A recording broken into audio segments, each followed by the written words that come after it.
The Palestinian Red Crescent has released a video it says shows an Israeli attack on a medical convoy that killed 15 people in Gaza last month. These images were taken from the phone of one of the victims. The picture appears to show a convoy stopping on a road before it comes under fire. The vehicles have emergency lights on, contradicting Israel's earlier statements. The UN says that the dead were emergency responders.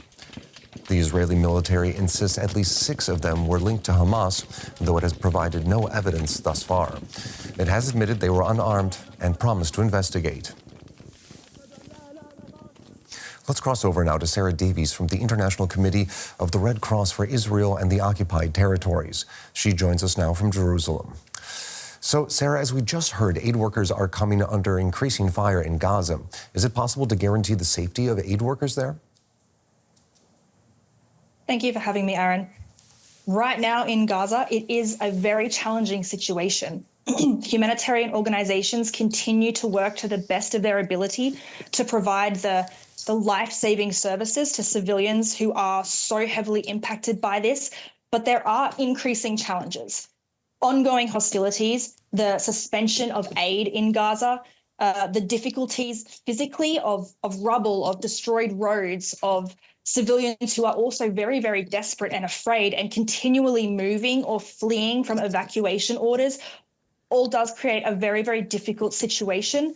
And of course, we do conduct regular security and safety protocols and processes to ensure that we are able to respond as best we can.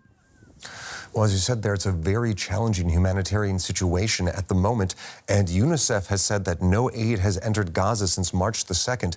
So what help can be provided, if any, considering the humanitarian supplies are not crossing the border? With the suspension of aid, of course, it is very, very difficult. We cannot replenish stocks. Stocks are running low, and we are continuing to call for the immediate, rapid and unimpeded flow of humanitarian aid into Gaza. We are able still to continue running programs. We have the Red Cross Field Hospital, for example, in Rafah, where we do unfortunately see high numbers of weapon-wounded people, patients with regular chronic illnesses, waterborne diseases, pregnancies every single day. We also have common kitchens where we can continue to provide meals to people, but this is not an endless supply that exists.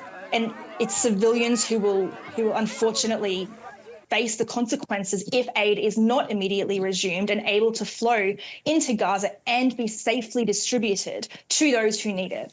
Mm-hmm.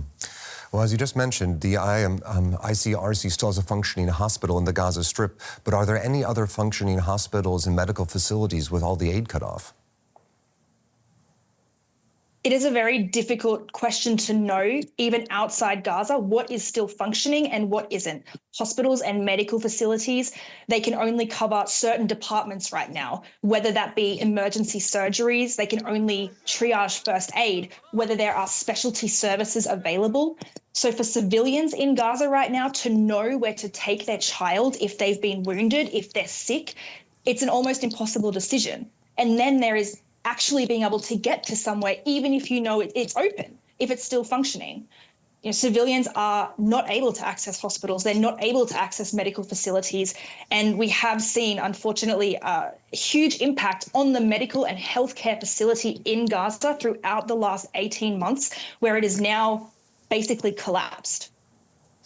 And at the same time, these evacuation orders are causing people to constantly flee from the ongoing violence. The question we've been asking for weeks now is one I'd like to pose again. Is there anywhere safe for people to go in Gaza?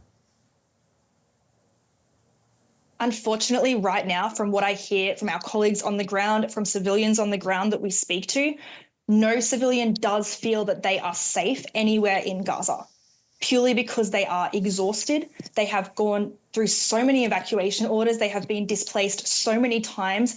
They have little, if any, basic items with them now. It's not just the hostilities that they need to feel safe and secure from. It's having enough food for their family. It's being able to access safe drinking water, having shelter, having hygiene and sanitation facilities, knowing where to receive medical treatment. All of this just creates a huge blow to civilians in Gaza who were a few weeks ago in a 2-week respite. where they did not at least have to worry about hostilities. But now, unfortunately, we see they are in the same place again that they were for the last 18 months.